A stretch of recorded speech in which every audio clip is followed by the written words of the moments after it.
Radio Publique Africaine.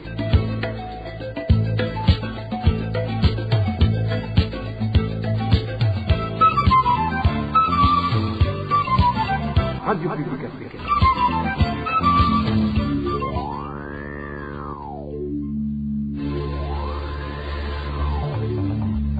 C'est le moment de suivre le journal parlé en français. À la présentation, Émile Nivasumba. Bienvenue dans le journal du 24 février 2022. Voici les principaux titres. Dans 2 semaines, le transport sur des vélos, motos et tuk-tuk ne sera plus autorisé dans le centre-ville et aux environs de la ville de Bujumbura. Les conducteurs et la population sont en colère contre cette décision du gouvernement. Nous leur avons tendu le micro. Et 10 jours, c'est la période accordée à l'usine FOMI pour produire les fertilisants pouvant satisfaire les agriculteurs dans toutes les provinces du pays. Le ministre de l'Intérieur dit avoir pris cette décision suite aux cris d'alarme de la population ces derniers jours. Et les victimes des inondations de Gatumba ont reçu une assistance. C'est entre autres le kit scolaire et le matériel de réhabilitation des salles de classe. Voilà pour le sommaire. Le développement, c'est tout de suite. Page droits de l'homme pour commencer. Un habitant de la zone Nyakabiga, commune Mukaza, nous sommes dans la ville de Bujumbura, est introuvable depuis avant-hier. Les voisins indiquent que cette personne est partie après avoir répondu à un appel téléphonique, mais qu'elle n'est jamais revenue. Les détails avec Dani Claire et la Troumva. La personne qui est portée disparue depuis ce mardi est prénommée Ferdinand alias Kabildi. Il habitait le 9e avenue quartier Nyakabiga 3 de la zone Nyakabiga. Les voisins de Ferdinand indiquaient la victime est partie à la rencontre d'une personne qui l'a appelé sur téléphone. Depuis, Ferdinand est introuvable.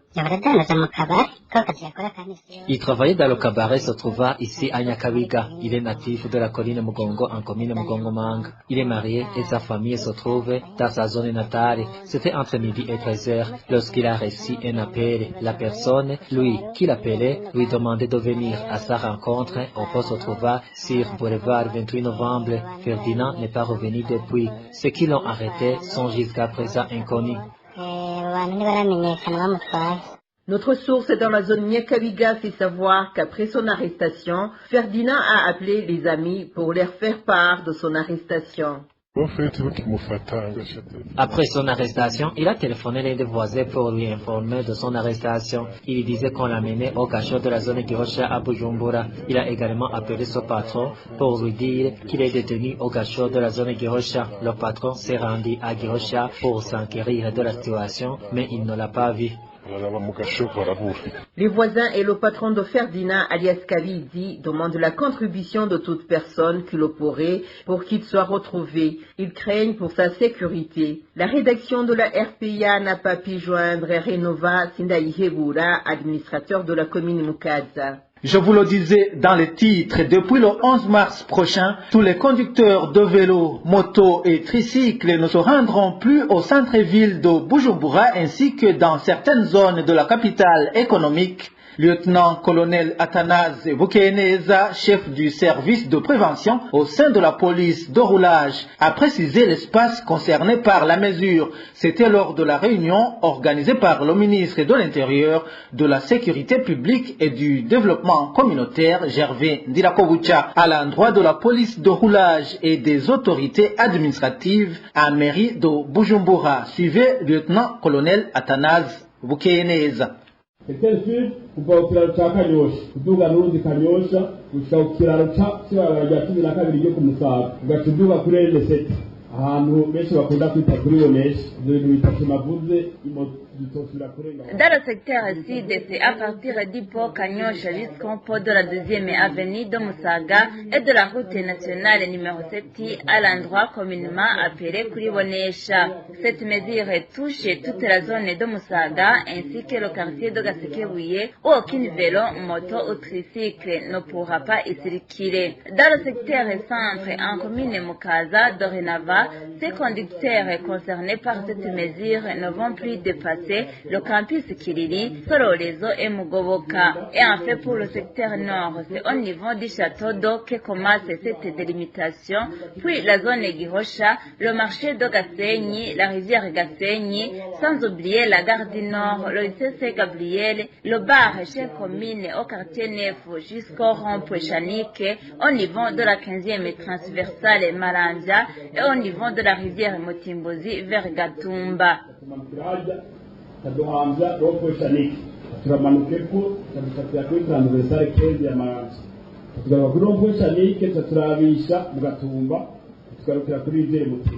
Au cours de cette réunion, le ministre Gervais Ndirakobucha a prévenu ceux qui oseront passer outre cette mesure, que ce soit ceux qui travaillent pour leur compte ou bien ceux qui travaillent pour le compte des sociétés privées.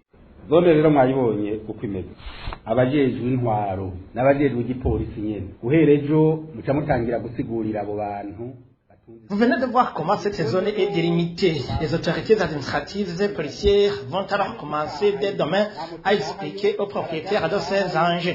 Je voulais aussi ajouter que dans cette zone délimitée, aucun vélo, aucune moto, aucun bajage n'est autorisé à y rentrer, à l'exception d'une moto policière ou qui a l'immatriculation de l'État seulement. C'est jusqu'au 10 mars. Même les motos des sociétés privées ou publiques ne sont pas autorisées à y circuler. Que personne ne branchisse son badge afin de circuler dans cette zone.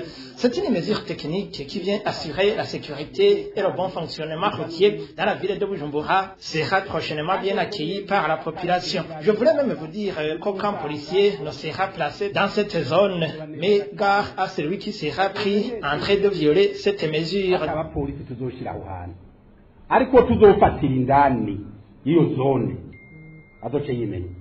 Selon le ministre Gervais Ndirakobucha, cette mesure a été prise dans le but de prévenir les accidents de roulage. Au cours de cette réunion, l'effectif de 130 personnes mortes suite aux accidents de roulage a été donné. Ces statistiques concernent la période comprise entre le début de l'année 2021 et le mois de janvier 2022. Les conducteurs des vélos-taxis, mototaxis et tuk-tuk s'insurgent contre cette mesure. Ils indiquent que c'est une violation de leurs droits. Écoutez quelques transporteurs qui se sont confiés à la RPA.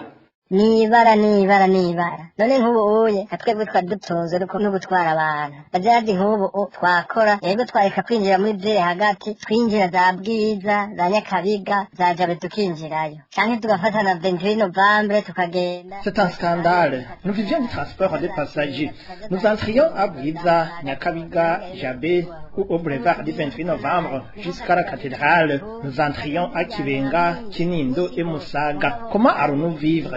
Nous allons vivre très difficilement. C'est l'activité qui nous faisait vivre. Nos patrons contractaient des crédits pour acheter des bajages, des motos et des vélos. Comment vont-ils vivre? Nous sommes nombreux. Nous avons mal acquis cette décision. Si cette décision est mise en pratique, nous risquons de manifester dans la rue. Même le gouvernement risque d'avoir un problème. Il faut qu'il multiplie les cachots car nous n'allons pas accepter une telle décision visant à persécuter les citoyens. Sinon, les citoyens vont vivre très mal. Tuzogende kwiba imyuga idutunze tuje kwiba aho ni bakenyere n'ubushoba bwagure babandanye mu bakubusho bazodufunga none twogira gute kunginga umushikiranganji yarayafashe nizo gutoteza umwene gihugu nizo gutuma bene gihugu dupfa kaje duvye tuvuga leta mvyeyi niyisubireko mwana kindi gisigaye nukuja maraba nta kunombwira bajaje imwe. L'État responsable et laborieux doit considérer cette décision. Ce qui reste à faire, c'est manifester dans la rue. Un budget fait vivre un conducteur et sa famille. Comment nous allons faire? Allons-nous mendier? Nous irons manifester dans la rue avec toute ma famille. S'il faut mourir, nous sommes prêts.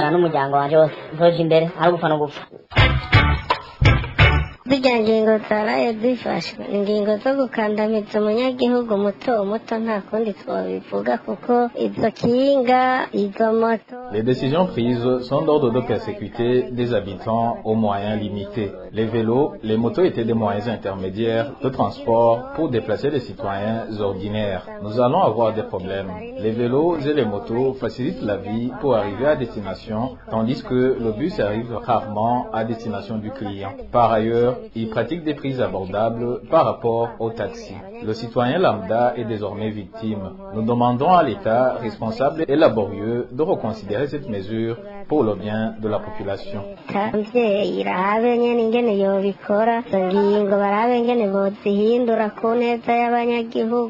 Suite à cette mesure, le déplacement dans la ville de Bujumbura va devenir très compliqué. Réaction de certains citadins et de ceux qui se rendent souvent dans la ville. Le moyen de déplacement le plus utilisé par le citoyen ordinaire est banni, déplore ces Burundais. Éloge Kwizera. La décision du ministre de l'Intérieur, du Développement communautaire et de la Sécurité publique ne vient qu'empirer la situation qui était déjà mauvaise. Selon notre source, parmi ceux qui se déplacent souvent en moto pour vaguer à leurs activités quotidiennes. Pour la décision du ministre vient d'empirer la situation. Il indique que se déplacer en ville était déjà problématique. Je ne sais pas par quel moyen il veut que nous déplacions. C'est vraiment un problème pour nous qui sommes pauvres. On n'a pas de moyens pour nous déplacer par taxi. Il nous reste qu'à faire beaucoup à nos pieds. Nous sommes vraiment fâchés. Premièrement, il y a la pauvreté. Cette décision va conduire à l'éclosion du banditisme. La décision interdisant les motards d'entrer en ville avait été prise pour la première fois en février 2016 par Freddy Mbonima, maire de la ville, d'alors et le Conseil national de sécurité. Les motards étaient accusés de déplacer les lanceurs de grenades. Aujourd'hui, ministre Joven Ndirakobucha fait savoir que cette décision est une mesure pour des réseaux de sécurité routière. Même si le ministre Gervais Ndirakobucha évoque le motif d'accident routier, la mesure semble avoir d'autres visées. Éloge divin Remesha. La majorité des conducteurs de motos, vélos et tricycles n'auront plus de travail suite à la mesure annoncée par le ministre Gervais Ndirakobucha. La majorité également des clients qui se déplaçaient sur ces engins ne pourront plus se déplacer comme c'est actuellement le cas. Certains citoyens burundais trouvent que cette mesure est absurde si on tient compte de la préservation de la sécurité routière comme solution aux accidents survenus à mairie de Bujumbura. Ils se basent sur les chiffres présentés dans le rapport d'enquête de la police de roulage sur la période allant de janvier 2021 à janvier 2022. Dans ce dit rapport, il est clair que les accidents enregistrés en grand nombre à mairie de Bujumbura sont des cas d'accidents de véhicules contre véhicules. 3449 est le nombre d'accidents de véhicules contre véhicules, tandis que 1540 constitue le nombre d'accidents de véhicules contre tricycles, motos et vélos. Ainsi, certains citoyens affirment que si le ministre se serait basé sur la cause des accidents, il n'aurait pas pris sa décision comme il l'a fait. Dans le passé, de telles mesures ont été mises en place par certaines autorités et étaient incompréhensibles pour le citoyen lambda. Mais elles ont fini par être élevées par les hautes autorités pour des motifs politiques afin de gagner la confiance des citoyens. Ce qui démontrait finalement que c'était un jeu politique mis en place au détriment de la vie des citoyens. Cette mesure du ministère de l'Intérieur va conduire dans une situation de pauvreté aux familles de 8 000 conducteurs de moto, de plus de 4 000 pour les taxis vélos et de plus de 8 000 pour les conducteurs de tricycles, selon le recensement de ces engins fait par la mairie de Bujumbura. Plus d'un trouve que cette mesure cacherait d'autres objectifs, car ils estiment plutôt que les accidents sont souvent causés en premier lieu par des conducteurs ayant obtenu légalement des permis de conduire. Autre cause soulevée est le mauvais état de certaines routes et le manque de panneaux et feux de signalisation qui régulent la circulation routière comme c'est ailleurs dans le monde. Dans un instant, nous parlons de la carence de l'engrais organo-minéral. Le ministre de l'Intérieur a donné un délai de 10 jours seulement aux responsables de la société FOMI pour produire la quantité suffisante des engrais organo-minéraux pour toutes les provinces qui en ont besoin d'une manière urgente. Dans un entretien avec les responsables de l'usine FOMI, Gervais Ndirakobucha a fait savoir que cette mesure a été prise suite aux cris d'alarme de la population.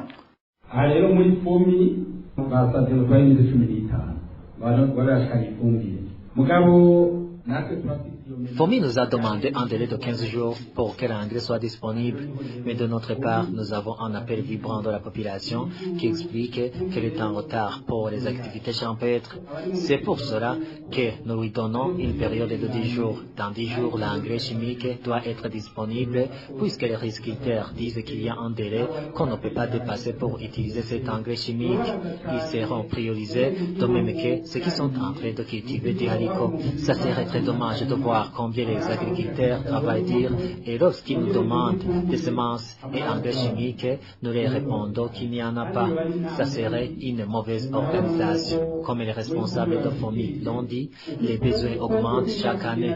Ça serait très dommage que le président de la République appelle à la population à s'adonner à l'agriculture et à l'élevage et que les citoyens ne récoltent rien suite à notre irresponsabilité.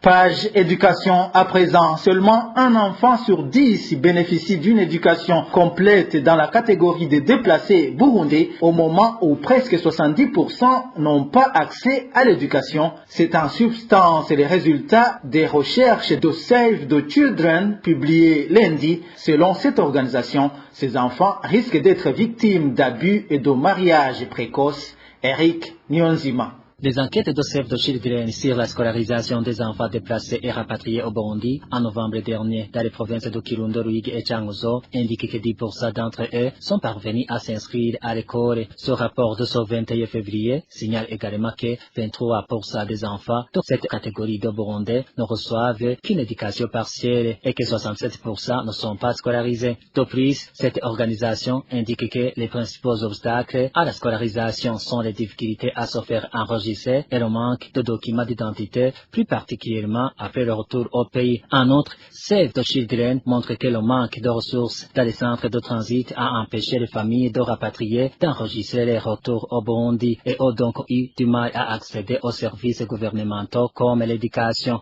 De ce fait, les recherches de Save the Children ont relevé que parmi les enfants interrogés au cours de l'évaluation, 36% ont déclaré avoir été victimes de négligence et 28% ont déclaré avoir été victimes de violences psychologiques au cours de l'année précédente. De plus, à Kirundo, l'une des 3 provinces couvertes par l'évaluation, 38% des filles âgées de 12 à 17 ans ont déclaré avoir été mariées l'année précédente. Selon Magicor, des directrices nationales de Save the Children pour le Rwanda et le Burundi, la majeure partie des familles burundaises est constituée de déplacés et font face à un avenir incertain. L'impact combiné des défis de réintégration, du changement climatique et de la pandémie de Covid-19 signifie que les réfugiés font désormais partie de 1,8 million de personnes au Burundi, soit 16% de la population qui ont besoin d'aide humanitaire. Pour clore cette édition, parlons de ces plus de 18 000 écoliers victimes des inondations en zone Gatumba de la commune Mutimbuzi qui ont bénéficié des kits scolaires octroyés par l'UNICEF et l'organisation CERF. L'aide octroyée permettra aussi de reconstruire certaines salles de classe. Les détails avec Elvis Nyomongere. Ils sont au nombre de 18 980 écoliers des enfants qui ont bénéficié de l'aide de la zone Gatumba. Parmi ces écoliers, 29 000 sont des filles. Cette aide est constituée en grande partie des cahiers, des livres, des lattes et d'autres équipes scolaires. L'UNICEF, en collaboration avec CRF, font ce central d'intervention d'urgence a donné à cette aide dans le but de venir en aide aux familles de la zone Gatumba touchées par les inondations de mars 2021. L'UNICEF fait savoir que 24 000 personnes de la zone Gatumba ont été touchées par ces inondations. Dans cette optique, certaines salles de classe seront réhabilitées pour permettre aux écoliers de continuer les études. Dans le cadre de la réponse multisectorielle aux enfants affectés par ce problème des inondations, 10 388 filles et plus de 6 000 garçons de la zone Gatumba ont pu bénéficier d'activités génératrices de protection.